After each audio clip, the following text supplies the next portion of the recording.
మామ ఒక్కసారి మీరందరూ ఈ వీడియో చూడండి. మన యోగాంధ్రకి ఎంత ఖర్చు పెట్టింది, ఎంత అయింది. మన బైరెడ్డి సిద్ధార్థ రెడ్డి అన్న అంటాడు. ఒకసారి అది విన్న తర్వాత మాట్లాడుకుందాం. రీసెంట్గా అయ్యిందిరా అంటే యోగాంధ్ర.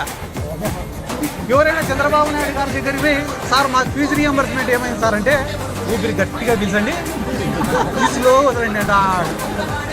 నిన్న యోగాంధ్రాలో ఎంత ఖర్చు పెట్టారన్నా? ఇప్పుడు ఎంత అప్డేట్లో ఉంటారు చూడండి మీరే జనాలు. 300 కోట్లు ఖర్చు పెట్టి ఆడపోయి చూసే మ్యాట్లు లేవు, యోగా ఆసనాలు వేసేటోళ్ళు లేరు, ఏపిచ్చేటోళ్ళు లేరు. ఈ రోజు నువ్వే పోయి ఆ రిషికొండకు చూస్తే కానీ ప్యాలెస్ ఆడనే ఉందా లేదా, ప్రభుత్వం పేరు పైనే ఉందా లేదా? మళ్ళా ఎవరైనా ఇదే జిల్లాలో చెప్తానన్నా నేను, పోలవరం కట్టనీకే డబ్బు ఖర్చు పెడితే అదో రకం, కానీ చంద్రబాబు నాయుడు గారు పోలవరాన్ని చూడనీకే 100 కోట్లు ఖర్చు పెట్టినాడు.